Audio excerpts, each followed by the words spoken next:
After the better part of 3 years of basically thinking about this car every single day, I finally own it.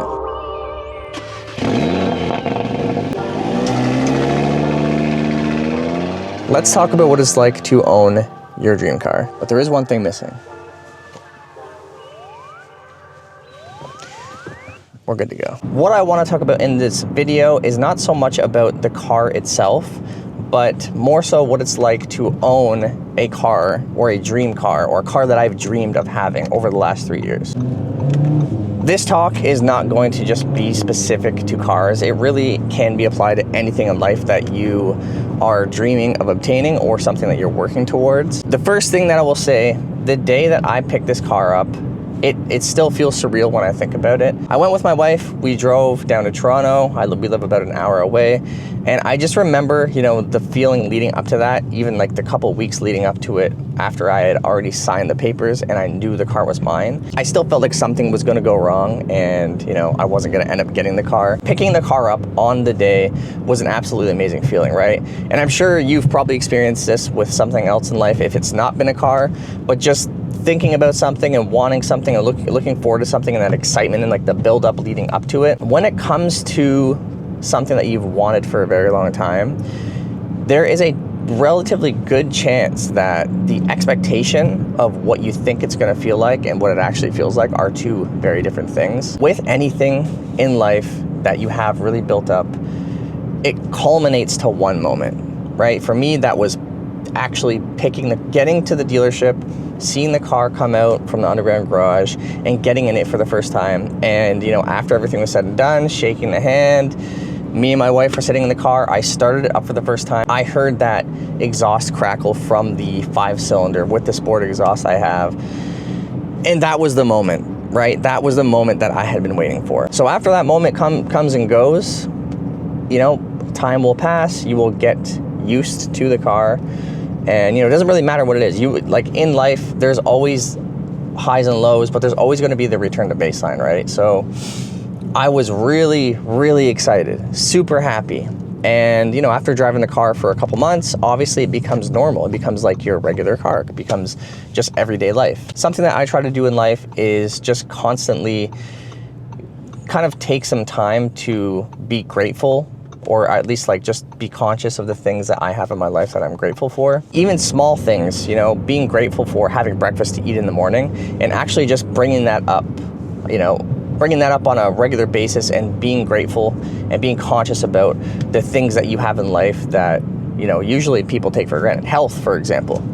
Nobody really thinks about their health until they're sick, and then that's all you think about, right? I think for me, having that mindset to constantly just keep reminding myself of how grateful and lucky I am in my life, I think that helps me stay appreciative of the things that I have.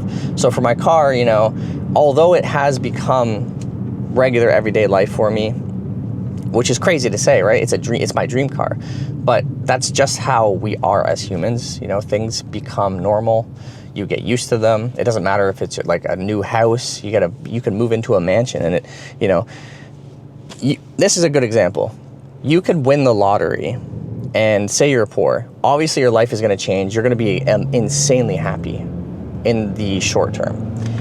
You won't have money problems anymore. You'll be able to buy anything you want to buy. But eventually, it's going to become normal and you're going to become bored. And actually, I think statistically, a lot of people that win the lottery end up becoming depressed because it's kind of meaningless after a while, right? And a lot of them end up just blowing the money on crazy things and then going back to their normal lives anyways, and then you're even more depressed because now you have this crazy expectation of the things that you should have and you don't have the money for them anymore. So all that to say, for me, I still, even though this car is my normal car now, I drive it every day, I'm very used to it, and it's not like, it's the honeymoon phase, I guess, is over. The novelty of having this car that I've wanted for a very long time has worn off. I still feel like insanely excited every single day when I get the chance to drive the car, because I'm constantly reminding myself of how grateful I am for the fact that I have the car. Another thing I want to talk about is when it comes to achieving goals in life or obtaining things that you've set your sights on, the journey there is actually the best part, right? Because like I said, getting the thing, achieving the goal, that is one moment in time, and that moment is going to come and go. And if you've overhyped that moment to the point where it's like completely consumed you and it's blown out of proportion, when the time comes, you might be disappointed. If you just love the journey of working towards that thing, it just makes the entire thing so much more enjoyable, and it makes it so much more satisfying when you actually reach it, right? Or when you actually obtain it. I want to close with this as well. If you're somebody who's in a position where, you know, you are dreaming of obtaining something and you feel like you can't do it, don't think that way. Whether or not it happens, you know, that's kind of to a degree in the hands of the universe. All you can do is work on yourself as much as you possibly can.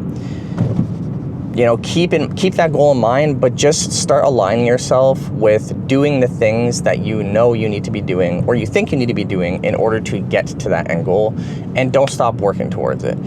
You know, don't think about how long it's going to take, because that's going to make you discouraged. Probably you're going to think, oh, it's going to take like years for me to be able to afford this thing, or it's going to take me years to get to this position in my career. Just keep your brain focused on what the end goal is, and keep yourself focused on the things that you need to do to get to that goal, and just work towards them, right? The time's going to pass anyways, and if you stay focused, you stay motivated and energized, you are going to be in a far better position in a year from now than you are today. Bill Gates, I'm pretty sure it was Bill Gates, said people overestimate what can be done in a year and underestimate what can be done in 5. From personal experience, that's 100% true. So that's it for this video, guys. I hope you enjoyed it. I have a lot more content coming. I just got married 2 weeks ago. That's why I've kind of been MIA for a bit. Me and my wife went to Scotland, and yeah, I had to take some time off, just enjoy it. So I'm back. Content is on the way. If you guys enjoy RS3 content, feel free to hit that sub button and follow along. I also do post some fitness content from time to time. And like always, thank you for watching, and I'll see y'all in the next video.